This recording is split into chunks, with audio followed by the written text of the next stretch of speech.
Hello everyone, welcome to my channel. I'm Kissy. So today I wanted to do a reading for the collective and share some of my experiences with um, the energies. So over the last couple of days, I've been very consciously allowing myself to be um, used, so to speak, by spirit for the highest good, harming none, of course. To just let flow what must flow. And needless to say, Jupiter um, showed up today. Yesterday, Saturn was here, and the day before that was Venus and Neptune. So Mars is also doing their own thing, um, but very much participating. So take those energies as you will. It has been quite a ride, but most profound in very many ways as well, because there's this I guess you could say integration point of um, it feels like the adjustment of your vision from two to one focal point. And I know that that should be the most obvious, that we should have one focal point. But if you're conditioned to responding to stimuli of a visual nature, I guess, your perception can feel like it's going into different directions sometimes. Um, and I'll say this, even a manifestation of that could be like images like Picasso paintings where there's like distortion of symmetry. Like you'll see that in actual life sometimes as a symbol of that. And I'm not saying, people are walking around asymmetrical, if that's the way you say it, the opposite, like not the same symmetry, but more so like it's like a glimpse, or like if spirit was showing, how in dreams, okay, how in dreams the symbols in your dreams are very exaggerated, kind of like Alice in Wonderland. The exaggeration is to create the emphasis on how big it is, in terms of uh, getting your attention, how much of your attention is being called to notice this thing. So it's like it seeks to grab your attention. And so, did I lose what I was going to say? Oh, no, not at all. Okay, so I got an image. I saw a masculine going into a um, spiritual shop, but it's of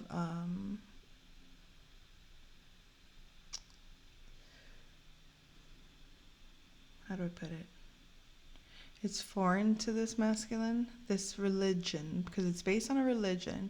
So this masculine is not very religious, or how to put it?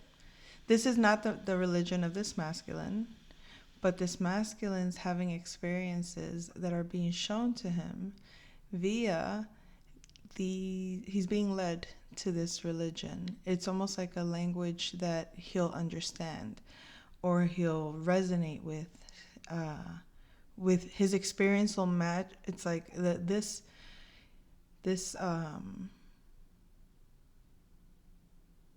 okay, I guess I can go ahead and just read what this is. So this we're talking about the Orishas, okay, the gods from the Yoruba religion, but it's also um, in the Caribbean culture. there's like a bit of a difference in how these energies are explained. However, let's just go into this real quick.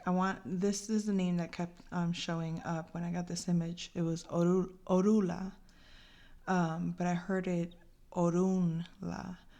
But it's also known as Orunmila or Ifa. And so this is the Orisha of wisdom, divination, and destiny in the Yoruba religion, and it's diaspora. And it's diaspora. I don't know how to say that word. So this is the Orula is considered the first Babala, which is the diviner, and is consulted through the Ifa divination system. Orula is the intermediary between humans and the spirit world, providing guidance and understanding of life's paths, or of life's path. So this is what a tarot reader can do. This is what a visionary or a reader, however, a shaman, this is supposed to be the work, to be this intermediary for providing guidance and understanding of the life path of between the human realm and the spirit realm. And so the aspects of Orula are the divination and wisdom. The primary role is to guide individuals through the use of divination, particularly the Ifa system. Now, this is based on what there's, if you're looking at these energies through the eyes of these are, you have to understand their system. In other words, not go necessarily to read a book to practice those methods, but to discover or to understand the experiences that you're having. So you experience an energy that you can't quite put a flavor to, but yet somehow you end up getting these little hints, these little clues will start popping up and down. And it leads you to read a certain book, i.e. this book in this case, and realize in this book they don't have it. They don't have his, because it's not part of that same religion. Or it could just be that the energies are interpreted specifically, or maybe just limited in this edition here. So Orula's primary role is to guide individuals through the use of divination, particularly the Ifa system, which involves consulting a divining board and the chain of Epuele, which is divining nuts. And that made me laugh because I used my board, but when he said, or when I read divining nuts, obviously they're speaking of, sacred fruit or whatever you want to call it, grains.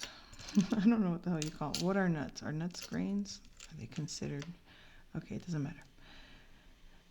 The point that I'm making is I was really thinking nuts as in crazy ass people, nuts, divining nuts, like giving divination information to crazy people, because that's what we are when we're in that state of needing spiritual guidance. We feel somewhat lost, crazy, out of our reality in some way. We're experiencing something that we can't explain, or we're experiencing something deeper than we understand. And we know that there's a spiritual component because we're getting visions, or we're getting synchronistic events occurring, or we're getting messages from random or from individuals that couldn't possibly have an answer to some of these questions. And these answers are coming. I forgot the name of this. There was a show with Eric McCormick. He was on Will and Grace. But in this show, they're like from the future. And they would come, I guess, like encoded, right? And they would take over bodies of people that were, like within a second, leave the, are perishing. So as the spirit of that body is exiting, they take over that body so that they can have a physical form on earth. And then from that place, they're working in these teams, so to speak, and they have their ways of connecting with their own team and how to access resources from the future and bring them to the earth realm in order to avoid some catastrophe from occurring in the near future from the time in which they, awaken in the physical reality. So why did I bring up that? Why did I bring that up? What was I talking about right before that?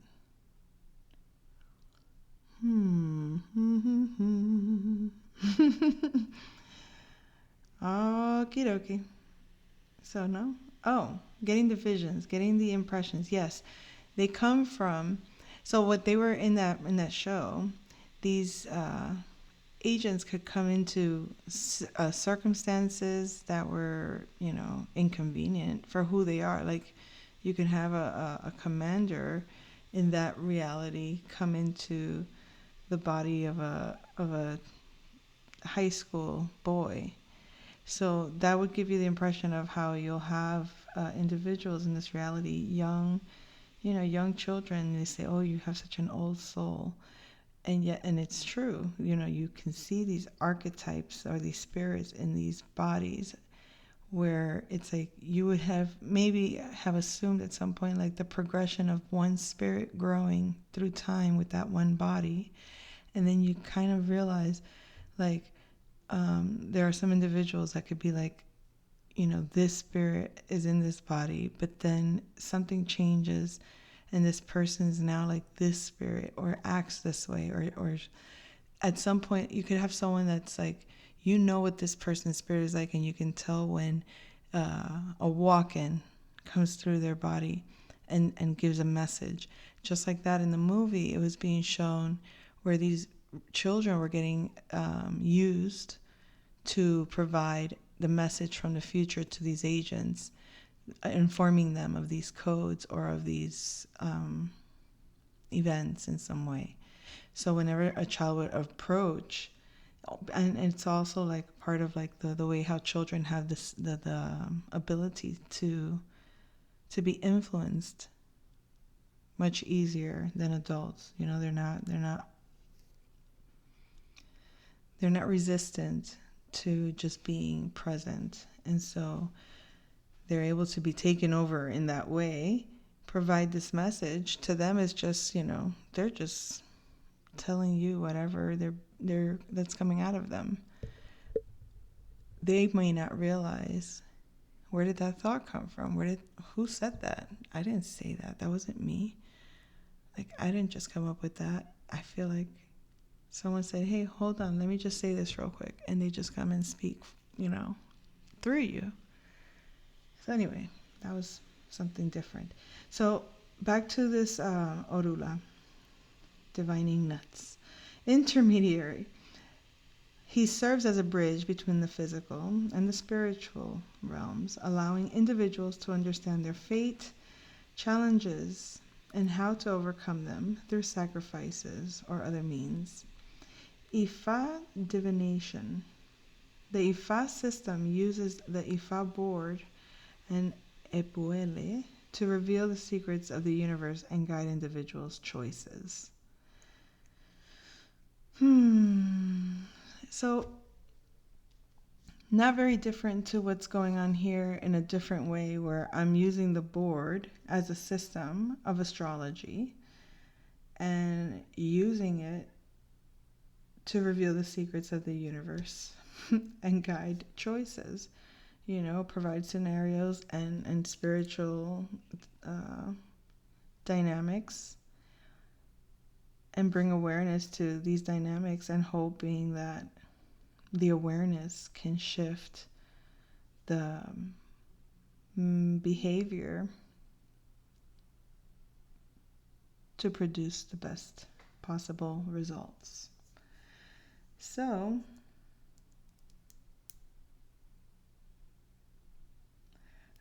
A Babalao priest, or a Babalao is a priest or a priestess that is trained in the Ifa system, consults the Orula on behalf of individuals seeking guidance.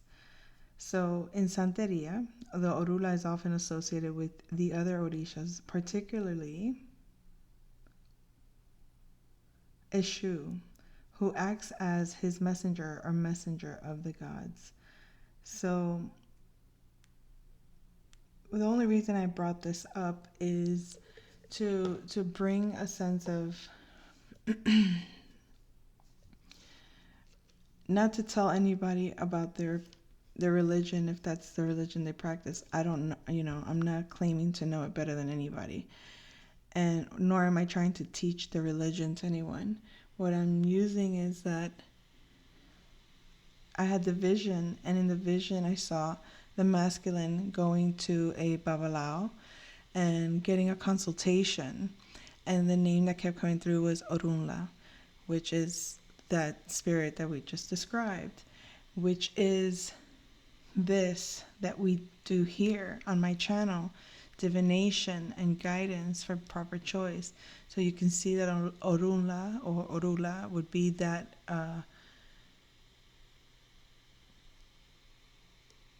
energy, deity, God, however it's seen, that flows through this type of process. And what's interesting, excusez-moi, my throat. Okay. What's interesting is that, like they said in Santeria, which is more so what led me to the Orishas. It's like more through the Santeria religion. It's like that door opened up for me from there to the Orishas. And then it's kind of like one derived out of the other, or it's like a branch that's split in two. It's like the same, but described just slightly different, or with just different flares, I guess you could say, based on the culture. And so, anywho, Eshu, I ended up before I was even familiar, when I was studying astrology, like I hadn't yet put all those pieces together, the associations of these with those and blah, blah, blah. And so I had drawn this, I made a painting with the colors of Eshu, which was, I believe they said it was green and yellow, and which is associated to Mercury. I want to see if it's here real quick, which I know it is. Here it is. Wait. Before I read that. No, Oshu. Oshu. Why did I say Oshu? Eshu. Here it is. Where'd you go? Okay.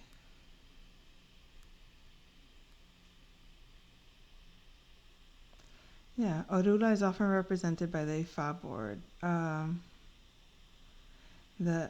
And the green and yellow beads, which are a symbol of the Ifa system and Orula's connection to nature. So green and yellow. But it's a deity that is associated with the messenger god, Eshu.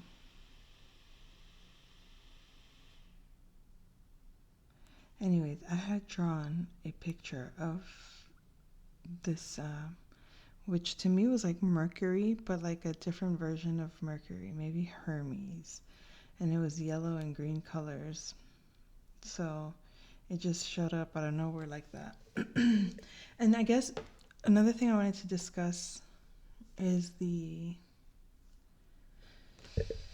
Never mind. Here we go. Eshu.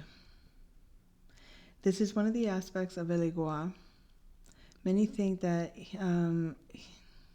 Eshu is one of Eligwa's 21 archetypes.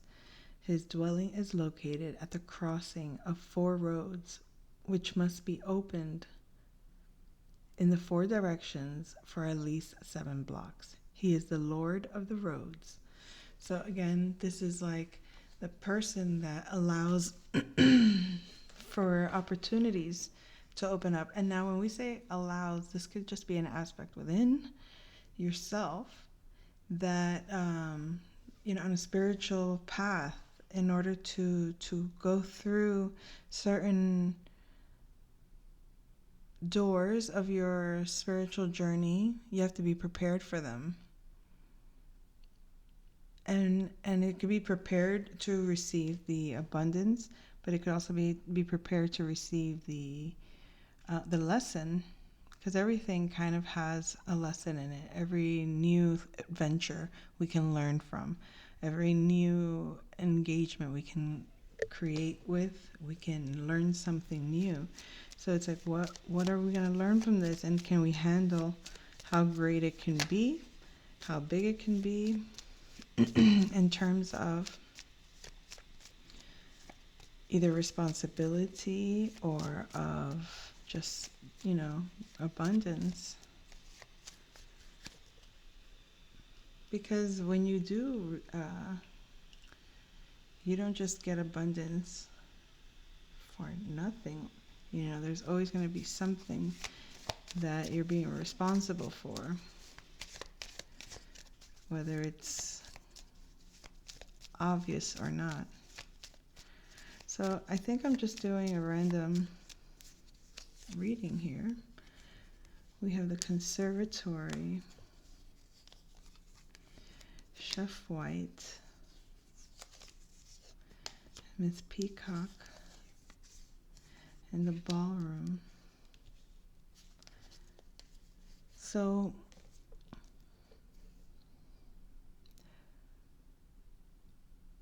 someone might want to step out of or venture out of the home space and go into a career.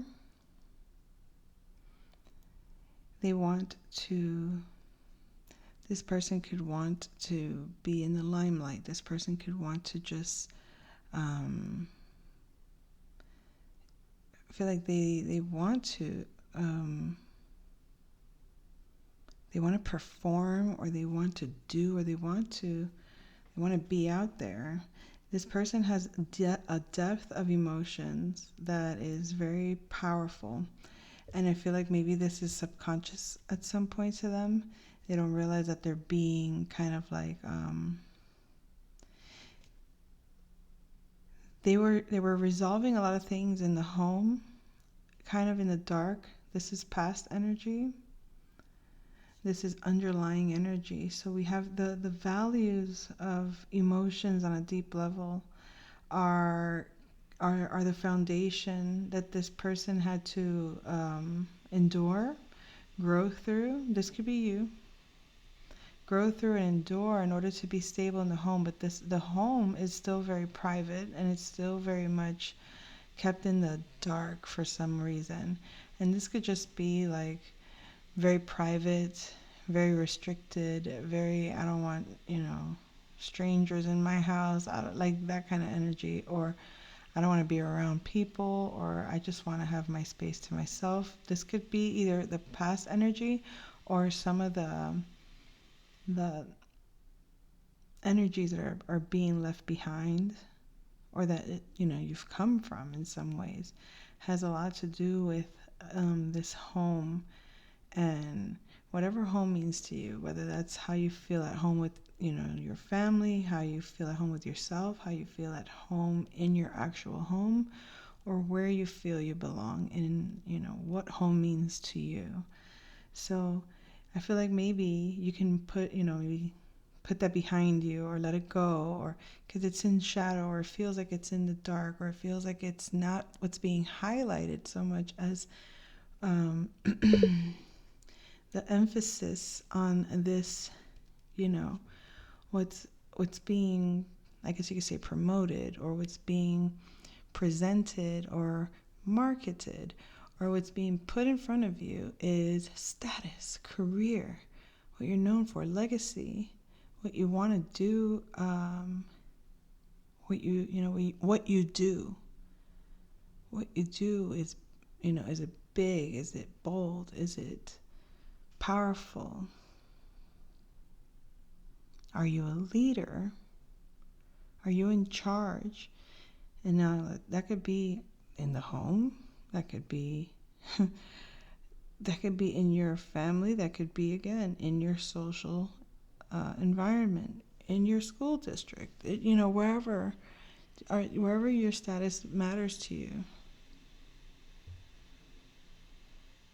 I feel like that's right now kind of like what's taking front and center, or what's being highlighted to focus on. Like, are you in charge of your life? Are you in charge? Are you leading? Are you on top of things? I'm right on top of that, Rose. For anyone who doesn't know the reference, that is from, I was going to say, I Know What You Did Last Summer. But what I was going to say is, don't tell mom the babysitter's dead. Oh. So I know what you did last summer, and don't tell mom don't tell mom the babysitter's dead. That could be, like we said, status, boss, leading. The babysitter's dead means you don't need somebody taking care of you. We're not saying you did anything to the babysitter. We're just saying, you could put that babysitter story behind. We don't need anybody monitoring. We don't need anybody taking us by the hand and saying, I'm your dad. Luke, I am your father. I don't know. Maybe you are that father. So you feel like you're the boss. Now, that doesn't mean you undermine any other father. It just means you take your position. Now, take that as you will. We have a feminine here, but it is Capricorn energy. It is in the status position. It is in 10th house, or it is in the position of what's being highlighted from above. So it feels like expressing love is what's next, or expressing your creative vision. This is Leo energy coming out, with pride, clean on the other side, so to speak, but also determined to love or be loved or to express love in some way. This love energy is like very potent. I'm inclined to pull some cards now. Okay. Oh, we have a Magician in reverse. This is what's in the past. I feel like there could have been a lot of illusions when it came to the home energy, a lot of manipulation.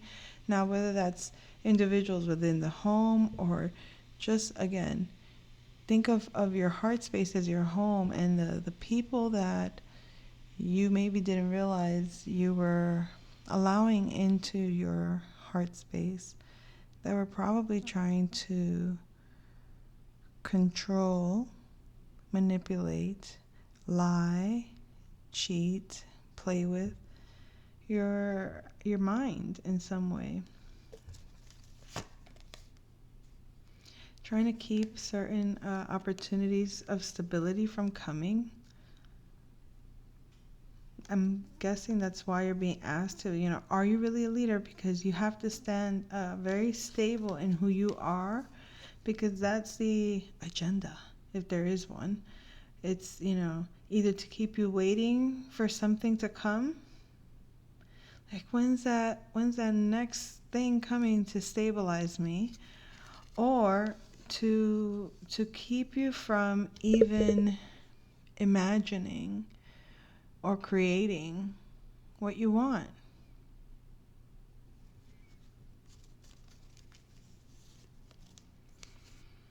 But like we said, there's this abundance of love and compassion and nurturing. Like, you're not defensive, you're not ill, you're not you're not tired. I mean, in the sense that, like, you could have completed a cycle, okay? You could be a water sign, Pisces, Cancer, or Scorpio.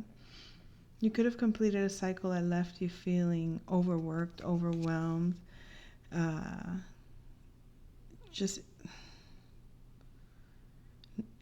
always in thought, always thinking, always working towards, you know, I'm getting like hard labor, hard work, doing a lot. But because it's in reverse, I think that could be the what you recovered from, what you healed from, what you were. Now remember, this is now in the future position. This could also be what you're going to receive, this love because of, or maybe just someone that's going to love you because they've experienced this, they've had this experience and they had to put it behind them. The victimhood, the defensiveness, the fear base, the overdoing, overworking, overgiving, overanalyzing, and tune into the heart space and just fall into their, their grace of giving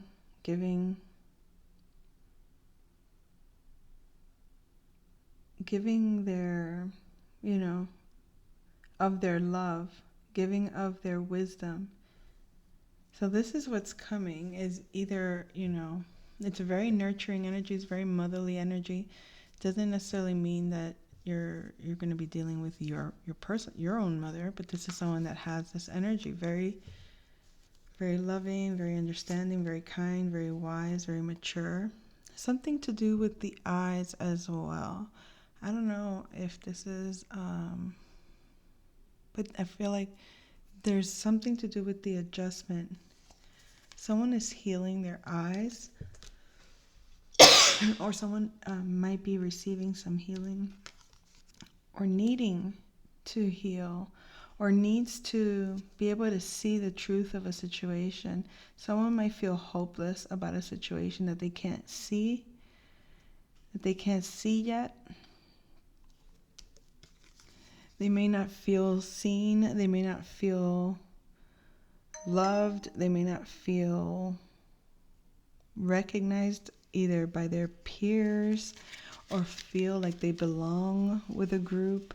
Someone just feels like they're pouring in, but they're not seeing yet what it's like. I don't want to say that there's a loss of faith, but I can say that that could be a challenge for some in the future, is if they don't see results right away, that they might lose their faith, or they might feel that things aren't working, or that they're not healing, whatever it is that they want moving forward. This could just be one or two individuals in your life that, you may have shed light to a matter, but they may have wanted to ignore it. And if they're ignoring it, that's not up to you to keep showing them. This person is going to heal on their own. They're going to get either divine intervention of some sort, but it has a lot to do with pride. It has to do with pride. So maybe they're embarrassed of being seen. Maybe it's hard to see, the truth of a situation. It could be challenging to accept, things as they are at that very moment, if they're not what you want, or if they're not how you want them to be, or if they don't look the way you want it to look. It could be anything. You could have baked a cake that didn't come out the way you imagined. You could have drawn a painting that didn't come out the way you wanted it to. You could have manifested something in your life that is what you want, but it doesn't quite look like what you thought it looked like, whatever that means to you. Someone could be healing that. And it could also be that someone doesn't want to accept someone's character as they are. Their character might just be, in some ways, looking flawed, like we said, pride. There could be a false sense of pride. This pride could just be something that, they want to be seen as a star, but they're not a star. They want to be seen as someone that's healed, but they're not healed. They want to be seen as someone that's balanced, but they're not balanced. So if that's the case, if you're dealing with somebody like this, you can't quite work with them. You can't see eye to eye with them. You can't give and take. You can't create.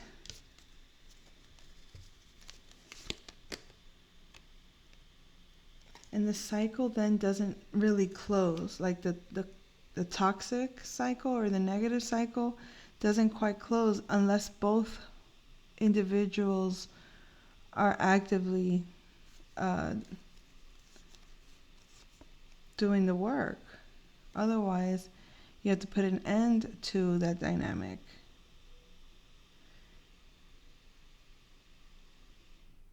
But it's like you have to put an end to that dynamic, but that cycle doesn't quite finish.